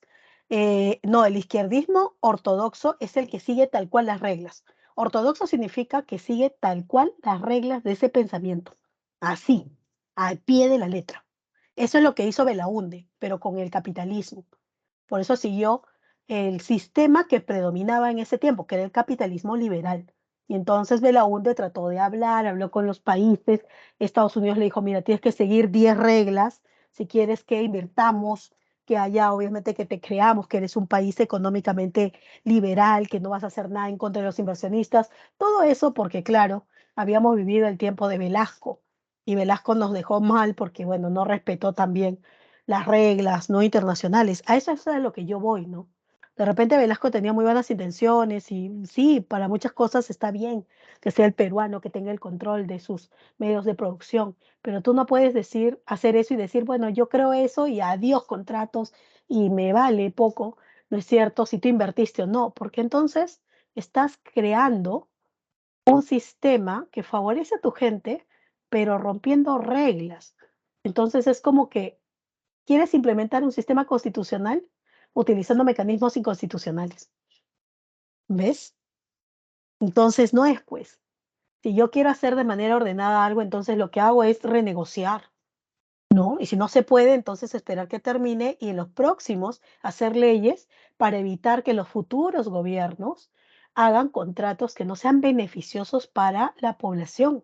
Y te digo la población, ¿ah? No el pueblo. La población somos todos. Tanto la clase alta, media o baja, porque todos somos peruanos y todos nos afectamos, ¿ves? Todos, si hay una crisis. Entonces, cuando dicen nada más el pueblo, discúlpenme, el que es clase media, y que hay bastante clase media, porque hay que ser realistas. Si tú tienes casa, si tú tienes luz, tienes internet, tienes un trabajo, eres clase media. Así tú digas, no, y esto, no, eres clase media. Entonces, todos nos afectamos, ¿ves? Entonces, aquí la idea obviamente era mejorar y Belaunde abrió el mercado para que vengan inversionistas porque dijo, oye, si vienen extranjeros, invierten, va a haber trabajo, va a haber impuestos, se van a explotar materias primas y el Perú va a poder tener dinero y pagar sus deudas y hacer que refloten las empresas que están a nombre del Estado, ¿ya? Porque si esas empresas no reflotaban, se iban a tener que cerrar. El problema es que no se podían cerrar. Tú dirás, total, o sea, pero si ya no generan y más bien generan deudas y el Estado tiene que sacar de otro lugar plata para pagar a los trabajadores, entonces hay que cerrarlas, pero no se puede. ¿Por qué? Porque esas empresas brindaban servicios básicos. Por ejemplo, yo no puedo cerrar Sedapal. Sedapal hoy día es un sistema, una empresa estatal deficiente, porque siendo la única que tiene el monopolio, porque ahí sí hay monopolio del agua, pero gobernado y estado por controlado por el Estado, no puede ser que no genere, ¿no? Que haya partes, ni siquiera, mira, de Lima, que no tengan agua y en otras partes del Perú. Entonces, ahí va el punto de que lastimosamente no, no son eficientes. Y a veces la empresa privada, sea nacional o extranjera, pues tiene reglas mucho más prácticas. ¿Y qué cosa es lo práctico? Así de simple. Una empresa privada no te aguanta. Una empresa privada te contrata. y te contrata y te paga para que resuelvas problemas. Pero si tú eres un incompetente, te vota, porque no me sirves. En cambio, en la empresa estatal o en el Estado, contratamos gente ineficiente y los mantenemos ahí. Y resultado, pues no hacen un buen trabajo. Ese es el problema de la organización del Estado. El Estado mantiene gente que muchas veces no está capacitada ni es eficiente y el resultado lo pagamos nosotros, porque hay muchas personas que no tienen agua, que no tienen luz, que no tienen servicios básicos, que no tienen desagüe, cuando fácilmente tal vez lo podrían hacer. Por eso se dice que una empresa privada, sea nacional o extranjera, trabaja mucho mejor y es mucho más eficiente porque sus exigencias de trabajo son otras. ¿Ves? Entonces, por ejemplo, Petroperú es una empresa estatal, pero que su organización es de tipo privado. Y aún así, aunque tiene algunas cuestiones, de repente trabaja más eficientemente que otras empresas estatales. ¿Te das cuenta? ¿Por qué? Porque no se rige por el mismo ordenamiento de las empresas nacionales. Tiene su propio reglamento, sus propias reglas, formas, ¿no? Básicamente de trabajo. Entonces, he ahí la diferencia. Alan García dijo, no, nosotros no nos vamos a regir, ¿no? Por lo que digan los extranjeros. O sea, el capitalismo que venga, ¿por qué no se cerró al capital extranjero? Tampoco al capitalismo. Pero él decía que no íbamos, era necesario dinero para invertir aquí, en la economía peruana, para consolidar las empresas peruanas, porque ese era su plan. Si consolidamos las empresas peruanas sólidamente, ¿no es cierto? Producen, generan trabajo y además generan ingresos para el Estado. Pero para que se consoliden necesitamos capital. Hay que capitalizar esa empresa, que compren maquinarias, ¿no? Que tengan obviamente una producción de calidad, no solamente para vender acá, sino también en el extranjero. Y haciendo eso, el Perú gana, porque va a haber más trabajo, porque va a haber mejores sueldos, porque el Estado va a poder cobrar impuestos y va a ganar también si es que hay industrias nacionales prósperas. Y entonces el Perú va a generar ingresos, tal cantidad de ingresos que ya no necesite tanto de la inversión extranjera. O sea, no lo va a cerrar, que vengan, pero ya no vamos a depender como dependíamos hasta ese momento y hasta ahora en realidad, no del capital extranjero. Eso es lo que quería Alan García. Entonces Alan García dijo, vamos a reducir el pago de la deuda externa. Y claro, eso lo propone él, ¿no? Pero el problema es que al proponerlo, el Fondo Monetario no aceptó. Y al no aceptarlo, pues entonces nos bloqueó. ¿No quieres pagar? Listo, entonces no hay préstamos. Y ninguna empresa, ningún país, ninguna organización nos quiso prestar dinero. Y tampoco invertir acá porque no había seguridad. Oye, si no pagas sus deudas, ¿cómo vamos a invertir ahí? Pero García siguió con su proyecto. Dejó de pagar la deuda, ¿no es cierto? Pero él no propuso dejar de pagarla, sino pagar un porcentaje, el 10% de las exportaciones, te puedo pagar, le dijo al Fondo Monetario. Y el fondo dijo, no, a mí págame lo que hemos mencionado, lo que hemos acordado. Y él dijo, no, es que no puedo. Yo te voy a poder pagar el 10% de las exportaciones, o sea, solo de las exportaciones que tiene el Perú, y el 10% eso te voy a pagar, que también era un abuso, pues, ¿no? Antes pagaban del total de ingresos un porcentaje, pero García dijo, no, es que no me va a alcanzar, yo necesito todo el resto del dinero para invertir, porque yo, como mis empresarios no tienen capital, yo los voy a ayudar a capitalizarse. Yo les voy a bajar los impuestos, les voy a dar el dólar MUC, o sea, un dólar que obviamente en el mercado común cuesta normal para todos, pero a los empresarios les va a costar menos. ¿Por qué? Porque yo voy a poner el resto de la plata. Y también a un grupo de empresarios cada 2 años, a 12 empresarios cada 2 años, les voy a dar dinero, así, constante y sonante, aparte de los otros subsidios que estoy dando. ¿Para qué? Para que con los subsidios más el dinero, en esos 2 años sus empresas se consoliden y no les voy a regalar el dinero, no. Ellos me lo van a devolver después de esos 2 años, cuando su empresa se consolide y ya sea sólida, próspera y produzca grandes cantidades, me van a devolver poco a poco y voy a volver a tomar 2 empresarios más. Y con esa plata que me devuelven, les voy a dar esos 12 nuevos. Y ellos también van a lograr consolidarse. Y cuando termine el cuarto año, ya voy a tener 24 empresas consolidadas, fuera de las que empresas que por sí mismas, con los préstamos, los subsidios, logren. consolidarse. Y en mi último año, dice, tendré 12 empresarios más que me irán devolviendo la plata a los otros 12 y con esa plata consolidándose. Y entonces al final de mi gobierno mínimamente tendré 36 empresas sólidas, prósperas, que generen ganancia al Perú. Y entonces así el Perú ya no dependerá tanto de las inversiones extranjeras, que pueden venir, porque siempre es buena la competencia para que las empresas obviamente no se queden, pero vamos a tener empresas sólidas. Eso es la política heterodoxa. Heterodoxa porque no sigue el sistema económico que rige en ese momento. Ya no va a aplicar el liberalismo, más bien el proteccionismo se va a aplicar acá. Y bueno, lastimosamente en ese proceso a García le va bien los 2 primeros años porque tiene plata, ¿no es cierto? Claro, es un buen plan, sí. Igual que el de Velasco, hubiera sido un buen plan, pero mal aplicado, no, lastimosamente. Y en el gobierno de Alan, el plan era bueno. El problema es el contexto. No teníamos un contexto idóneo ni nacional ni internacional. Estábamos en una guerra interna con el terrorismo, una inseguridad terrible. Belaúnde ya había dejado una inflación del 40% y con Alan García pasó a 1037, 1337%. Y además dejar de ha sido más de pagar la deuda, era pues ahorcarse a uno mismo, ¿no? Tal vez eso hubiera servido en los tiempos de bonanza quizás, ¿no? También tendríamos que ver con la realidad de, después del gobierno Fujimori, ¿no? Que los cambios que hace Fujimori genera que hayamos tenido bonanzas económicas. Eso también lo vamos a hablar la próxima semana. Y en el tiempo de Toledo también se mantuvo el sistema económico y generó también ganancias, igual que en el gobierno de Alan García. ¿No? Tal vez en ese tiempo, en el segundo gobierno, tal vez, ¿no? Porque ahí teníamos más beneficios, no había crisis a nivel internacional, había más inversiones, no teníamos que dejar de pagar totalmente la deuda, además el Perú tenía otros ingresos, tal vez, era un buen plan, lastimosamente mal aplicado, por eso te digo, no siempre que sea bueno y que suene bien, hay que imponerlo porque queremos, tiene que ver mucho la coyuntura, la realidad, para que funcione. No, no hay que imponer las cosas porque creemos que está bien o está bueno y así debe ser.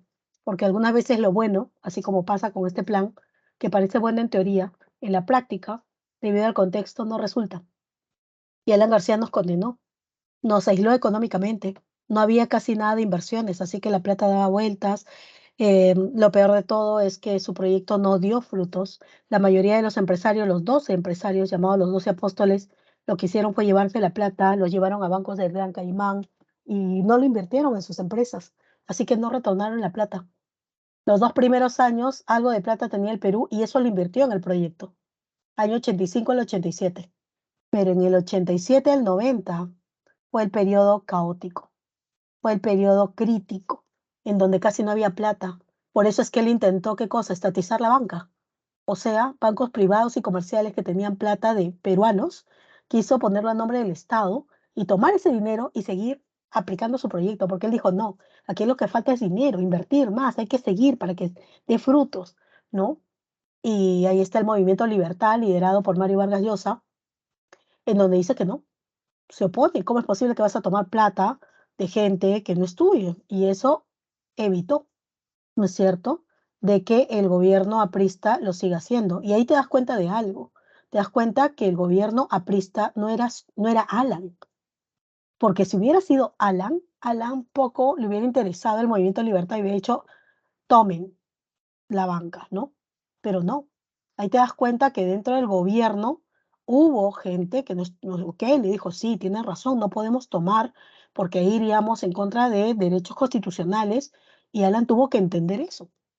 Y su grupo, o sea, su gobierno, su entorno, tuvo que decirle, no se puede hacer eso. Y Alan dijo, ok, ¿ves?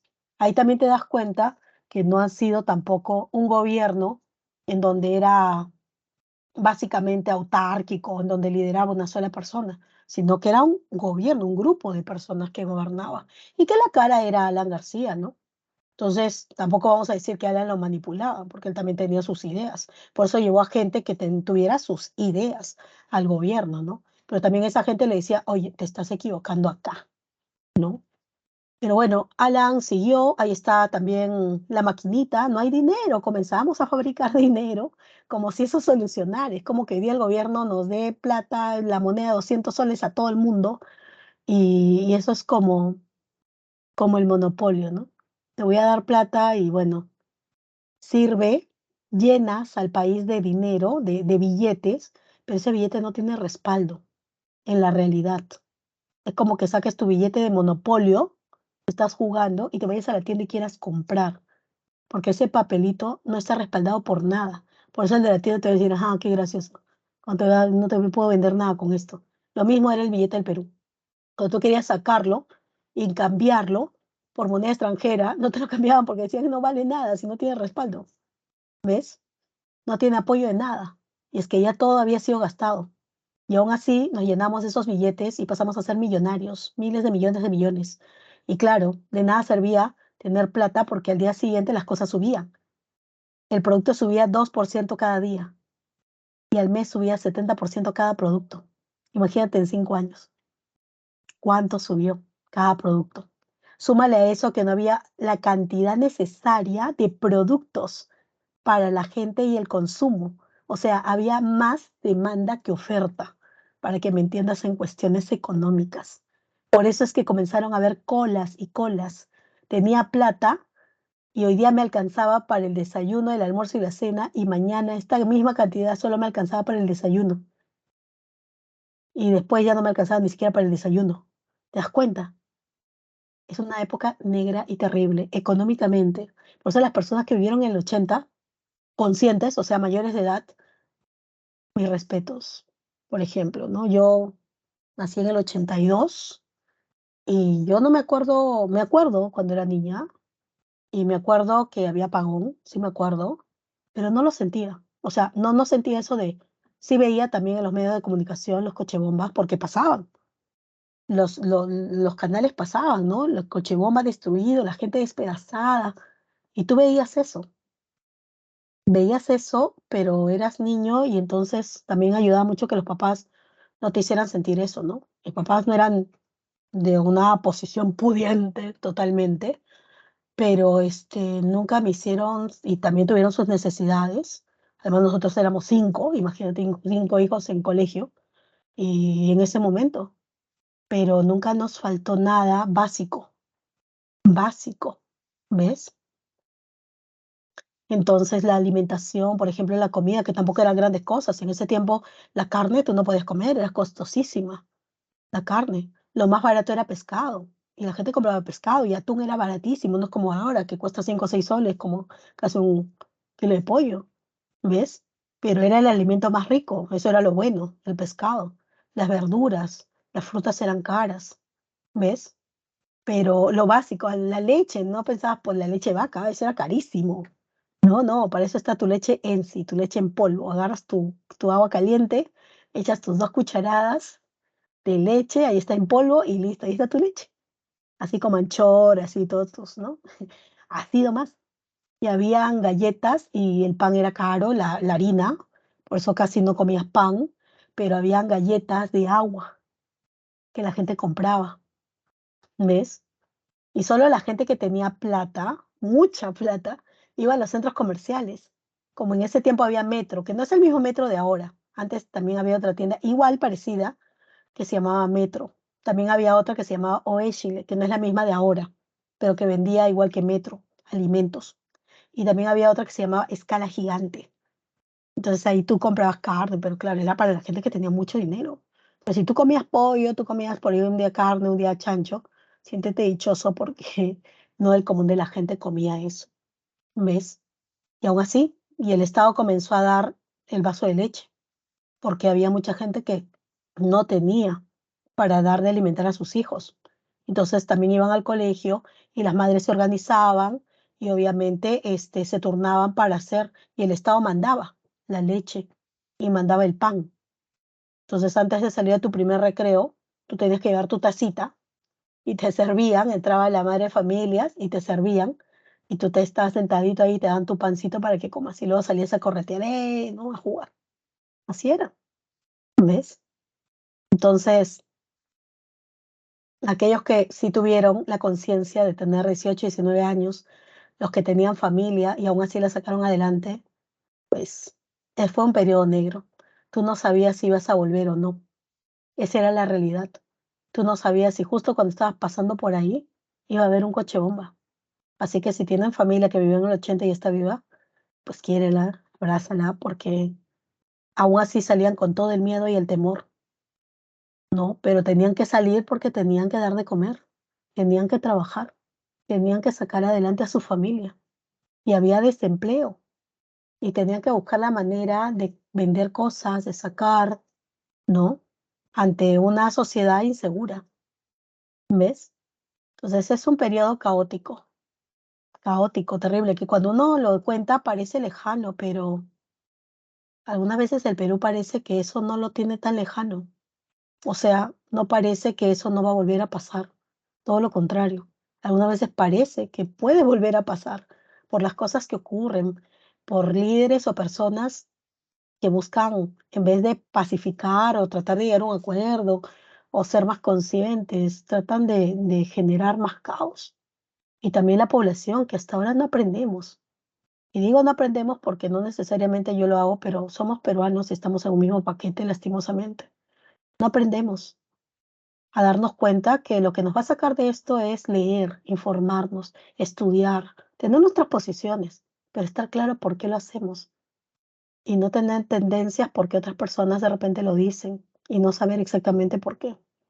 Pero bueno, ahí está el gobierno alanista, el gobierno belaundista, ¿ya? Y en este tiempo también floreció, obvio, la generación frustrada de este tiempo, o los rechazados, los incomprendidos de este tiempo, la generación reventada, porque esto no solo pasaba en el Perú, ¿ah?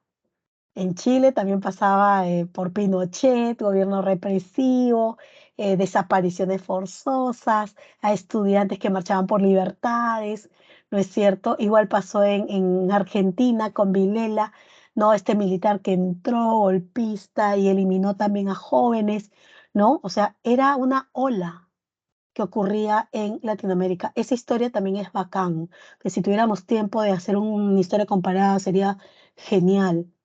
¿Ves? Jóvenes de toda esa generación en Latinoamérica, ya que sufrieron todo ese efecto, ya, y bueno, lastimosamente, pues, una forma de expresión de los jóvenes era la música. Así que el rock se volvió el punto de expresión de los años 80. Así que si escuchas o has escuchado a los Fabulosos Cadillac, si has escuchado de repente a los Enanitos Verdes, si has escuchado, por ejemplo, a ¿cómo me olvido de este grupo chileno muy bueno también del rock? ¿Cómo es posible que me olvide? Ya, este, entre tantos, ya que si tú escuchas sus músicas, su letra, tiene que ver con lo que está pasando en su país. Por ejemplo, los Fabulosos Cadillacs son un grupo ochentero, ya, y no solamente de rock, ¿ah? También existe otro tipo de música, música de protesta, ya, por ejemplo, el caso de la cantante Mercedes Sosa que hacía música de protesta. Los Prisioneros, Abigail, gracias. Sí, ese es el grupo chileno que tuvo que salir de su país porque hablaba de conciencia social. ¿Ves? Entonces, también el cantautor Cabral, lo que lo mataron, ¿no? En un acto equívoco, que también tiene obviamente su cantar de lucha social, pensamiento, que no necesariamente tiene que ver con la violencia, por si acaso, ¿ya? Igual que tantos cantautores también, como en su momento Pablo Milanés, o de repente que también ha fallecido hace poco, o de repente cantautores cubanos, ¿no? Que también cantan a eso. Tienen letras, por ejemplo, los Cadillac, yo cuando comencé a escucharlos, me pareció, hay una canción que habla de Manuel Santillán, que era un líder revolucionario que fue eliminado por las Fuerzas Armadas, ¿no? Y hay una parte del coro que dice, van al mar, ¿no? Cantan, van al mar, Van al mar. ¿Y eso qué significa? En el tiempo del gobierno militar, capturaban a los jóvenes, los desaparecían, ¿ya? Y de hecho, hasta había jóvenes de repente que estaban embarazadas y que sus hijos le eran colocados, ¿ya? Sus hijos les eran quitados y les eran dado a familias de militares que no podían tener hijos. Ese es otro escándalo también que pasó en, en Argentina. Y cómo desaparecían a los cuerpos para que ya no los vuelvan a encontrar más, pues en aviones amarraban a los jóvenes, muchas veces vivos, y les amarraban con piedras y los tiraban al mar. Y ahí pues ya era imposible, ¿no? Que puedan vivir. Ujú, ujú, exacto, César. Esa canción tiene que ver con las realidades, ¿ves? Igual que Los Prisioneros y sus canciones de gente que quiere ir a Estados Unidos y que se alucina y entonces le dice, vete, ¿por qué no te vas del país? Si tanto repudias, ¿no es cierto?, el país, ¿por qué no te vas? Si eres un acomplejado. Y eso es lo que vivían en ese tiempo. Son canciones que tienen mucho de realidad y que era la forma de expresión de esos jóvenes que les tocó vivir esas realidades y que no le tocó vivir una realidad de repente, vamos a decir, entre comillas, como esta, ¿no? Que hay inseguridad, pero que tú al menos puedes hacer tus sueños realidad, puedes estudiar, bueno, algunos, no todos, lastimosamente, porque también hay gente que no puede pagar, ¿no? Una institución. Pero tú sí, tú tienes una casa, tienes comida, no esperemos que por mucho tiempo, para siempre, con tu familia. Entonces hay que agradecer eso. Y hay que aprovechar, aprovechar para avanzar y para extender. Ese es el objetivo, extender el conocimiento. No maliciosamente, no porque yo entiendo así y mi pensamiento es esto. No, no, no, no. Por eso siempre yo digo, lean, ¿no? Como siempre dice, la lectura los hará libres. Yo puedo tener mi tendencia, tú tendrás tu tendencia, pero justamente para que no caigas en la tendencia de nadie, lee. Lee para que tú mismo te des cuenta de las cosas y para que tú tomes tus propias opciones, ¿ves? Para que nadie te manipule, para que nadie te dirija, ¿ves?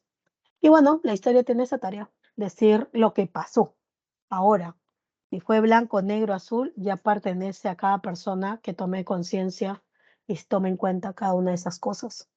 ¿Ves? Entonces, entre más te instruyas y más sepas, esto se vuelve un campo en donde vamos a poder conversar, conversar para llegar a cuestiones reales y objetivas, ¿ya? No subjetivismos, ni ideologías, ni pensamientos que yo pienso así. No. Bueno, chicos, nada. Espero que les haya servido un poco este viaje a los 80 y la crisis y el caos. Y la pregunta es, ¿cómo salimos de ese caos? Bueno, la próxima semana vamos a hablar de Fujimori, que es un presidente que en los últimos veintitantos años ha sido nombrado varias veces, vapuleado y todo lo demás. Y vamos a ver si es tan cierto, qué cosa ha hecho, es cierto. Vamos a darnos el tiempo de analizar su política económica, ya, que es una política económica, por cierto, que en su primer gobierno ha sido eh, elogiada internacionalmente. Pero vamos a ver por qué lo elogian. Vamos a ver si los cambios que hizo fueron necesarios, si realmente la Constitución fue impuesta, porque ahora dicen también eso. Vamos a ver si sí o no, ¿ya? Entonces, nada, los espero la próxima semana, Dios mediante, para poder trabajar los años 90 y también hasta Toledo vamos a llegar, aunque de Toledo solamente hablaremos hechos u obras, porque todavía se está analizando los actos de corrupción, todavía no podemos decir sí hubo corrupción porque no hay nada demostrado, ¿ya? Y bueno, hablaremos con fuentes, ¿ya? Para que documentos, si es posible, voy a tratar de ponerte ahí para que te des cuenta o si no, links para que tú leas, porque eso es, para que leas y leas y leas y puedas ser libre. Ok, chicos, si no hubiera ninguna pregunta más, muchísimas gracias por acompañarnos hasta estas horas, 15 minutos más de la clase. Ya, como siempre, existe una práctica toditita para ti, y para que lo puedas, obviamente, hacer. Este,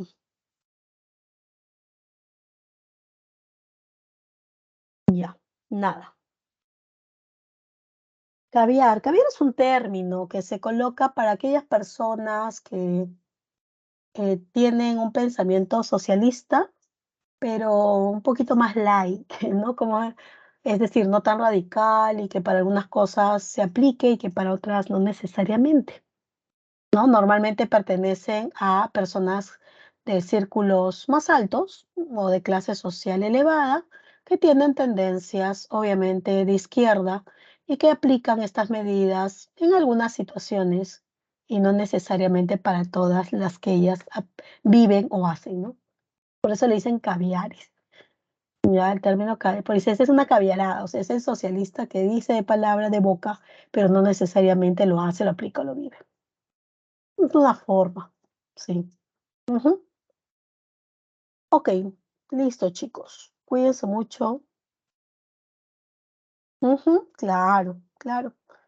Hay muchos caviares, dicen, ¿no? O sea, personas que hablan del pueblo, para el pueblo, pero a la hora de la hora, pues no hacen mucho cuando están en el poder y más bien se benefician ellos, ¿no? Ese es el punto de decir, eres un caviar, pues porque, ¿no? Hablas mucho, llegas al poder de hablando al pueblo y el pueblo te cree y a la hora de la hora no haces nada, ¿no? Te beneficias. Pero bueno, son algunos de los términos que han ido saliendo en los últimos años. Cuídense mucho, que les vaya muy bien. Ya nos vemos la próxima semana. Feliz Navidad, que lo pasen bien con sus familias, ya unidos, porque eso es lo más importante.